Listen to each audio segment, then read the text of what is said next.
Today is April 14th. Welcome to Big Book Daily. My name is Rob. I am an alcoholic. It's a thrill, honor, and joy to be here with you today as we journey through the Big Book of Alcoholics Anonymous and the 12 Steps and 12 Traditions. Today out of the Big Book, we're going to be reading from Personal Stories, Part 2, They Stopped in Time, Story number 5, My Chance to Live, pages 308 through 311. And out of the 12 and 12, we are going to be continuing our journey through Step 12 by reading page 113.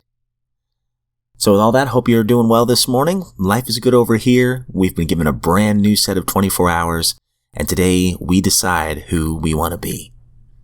We've always got a choice. So with that, let's go ahead and get to the good stuff.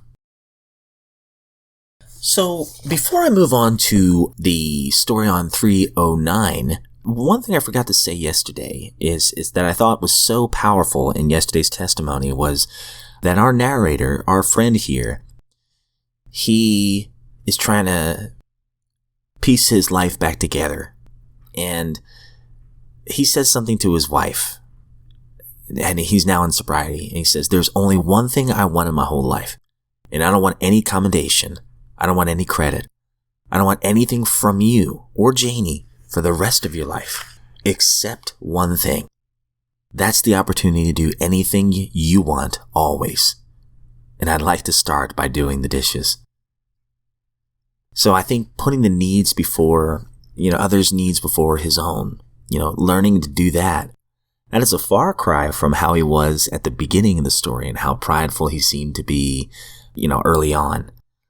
So I just thought that was some powerful stuff, putting others first and how he found God through the program. So moving on over to page 309, we're going to be reading My Chance to Live, pages 309 through 311. So we'll go ahead and get started. Page 309, My Chance to Live. AA gave this teenager the tools to climb out of her dark abyss of despair. I came through the doors of Alcoholics Anonymous at age 17, a walking contradiction.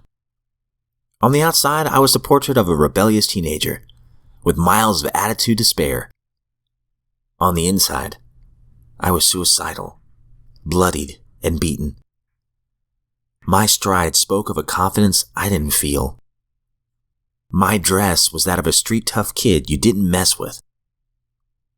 Inside, I was trembling with fear that someone would see through my defenses to the real me.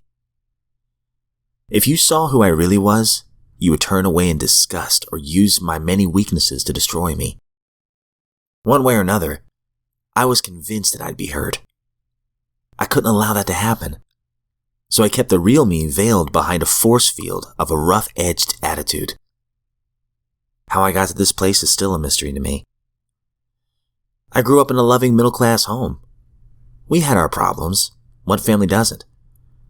But there was no abuse, verbal or physical, and it certainly couldn't be said that my parents didn't do the best that they could by me.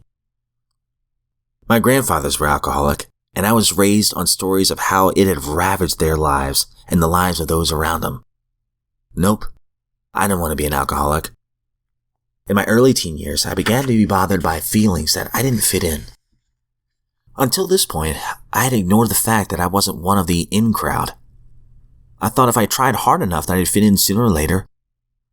And at 14, I stopped trying. I quickly discovered the soothing effects of a drink.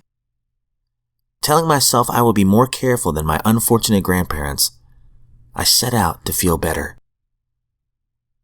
Drinking released me from the suffocating fear, the feelings of inadequacy, and the nagging voices at the back of my head that told me that I'd never measure up. And all those things melted away when I drank. The bottle was my friend, my companion, a portable vacation.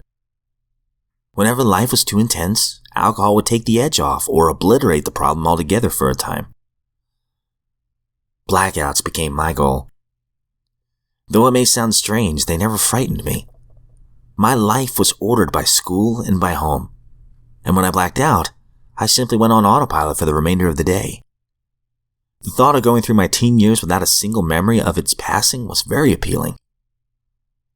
I hadn't given up on life, just childhood. Adults had it made. They made all the rules. Being a kid stunk.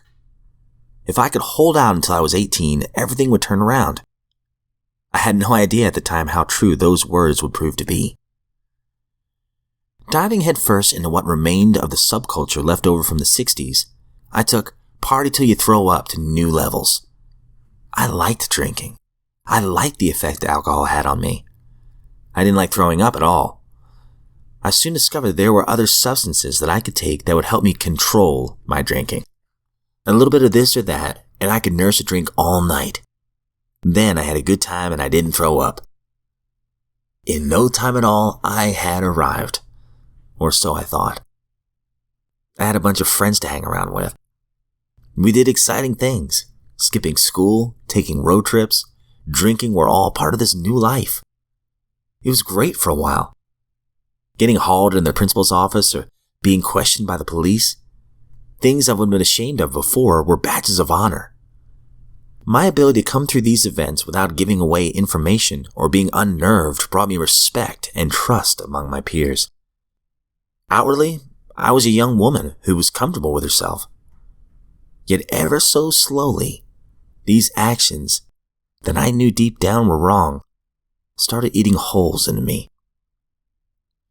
My first reaction was to drink some more. The outcome wasn't what I expected. I continued to raise my intake without the desired effect. Blackouts became few and far between.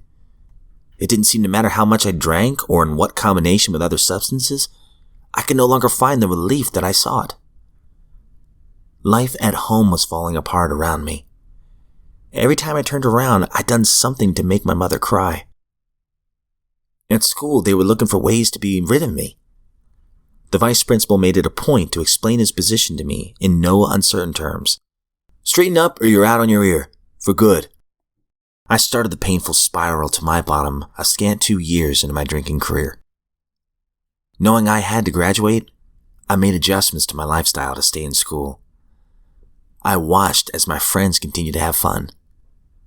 A depression settled over me, encasing me in a gray haze. I couldn't skip school anymore. My boyfriend came home from boot camp with another girl, and my mother was still crying. And it was all my fault. Alright guys, we will stop there. Very interesting beginning of our story here. Definitely want to come back to this in just a minute. Alright my friends, so in the 12 and 12, we have been journeying through step 12, which is having had a spiritual awakening as the result of these steps. We tried to carry this message to alcoholics and to practice these principles in all our affairs. And yesterday we were talking about how sometimes we're not doing all of these steps thoroughly. And you know how it does take time and it does take practice to do that. It says here, we naturally congratulate ourselves on what later proves to be a far too easy and superficial point of view. We temporarily cease to grow because we feel satisfied that there's no need for all of AA's 12 steps for us. So we left off on that thought and we're going to finish page 113 today. We're doing fine on a few of them. Maybe we're doing fine on only 2 of them. The first step in that part of the 12th step where we carry the message. In AA slang, that blissful state is known as two-stepping, and it can go on for years. The best intentioned of us can fall for the two-step illusion. Sooner or later, that pink cloud stage wears off, and things go disappointingly dull. We begin to think that AA doesn't pay off after all. We become puzzled and discouraged. Then perhaps life, as it has a way of doing, suddenly hands us a great big lump that we can't begin to swallow, let alone digest. We fail to get a worked-for promotion. We lose that good job. Maybe there are serious domestic or romantic difficulties. Or perhaps that boy that we thought God was looking after becomes a military casualty. What then?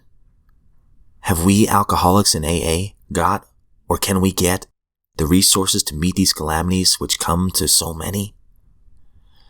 These were problems of life which we could never face up to. Can we now, with the help of God as we understand Him, handle them as well and as bravely as our non-alcoholic friends often do? Can we transform these calamities into assets, sources of growth and comfort to ourselves and those about us? Well, we surely have a chance if we switch from two-stepping to 12-stepping. if we are willing to receive that grace of God, which can sustain and strengthen us in any catastrophe.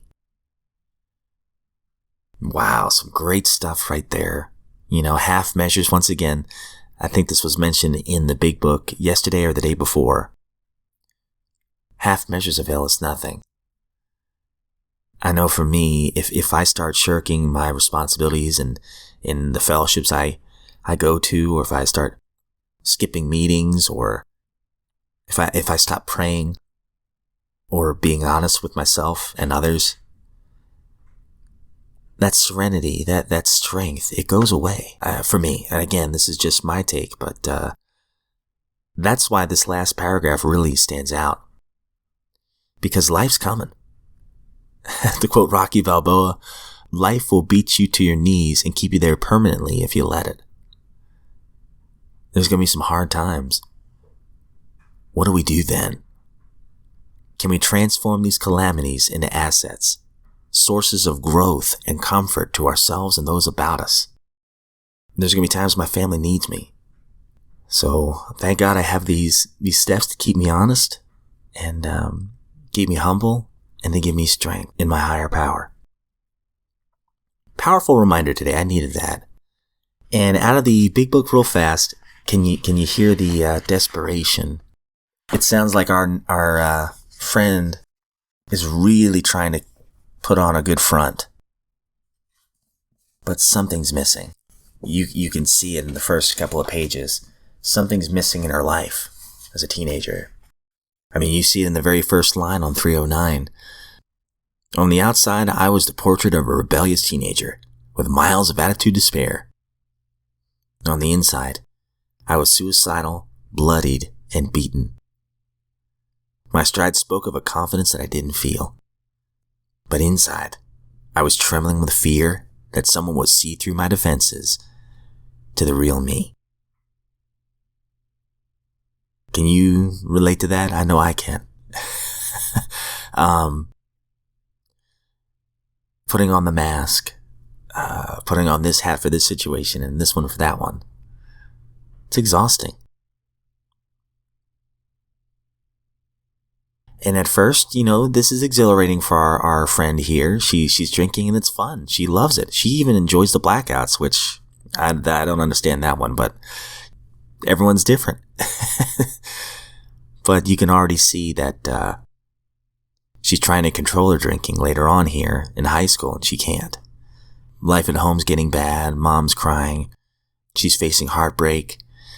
And she's hurting inside. I mean, you can tell. Just even before the circumstances gotten bad, you could tell she was hurting inside.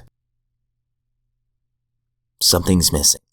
And for a time, that alcohol was filling that void. But it's not anymore. It's turning on her. As it has turned on so many of us. So I'm excited to see how this turns out for our friend tomorrow. Guys, that's all we have for today. Thank you so much for listening. Thank you so much for joining me in this lifeboat of recovery. Truly, it is an honor to be here and a thrill. And if you are sober today, just know that you're a miracle. And the people who love you are very proud of you.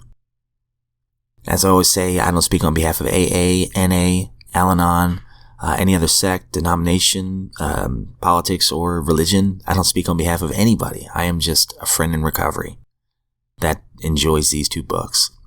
And I'm so thrilled that you decided to join me today. If we are blessed with another 24 hours, I look forward to seeing you back here tomorrow.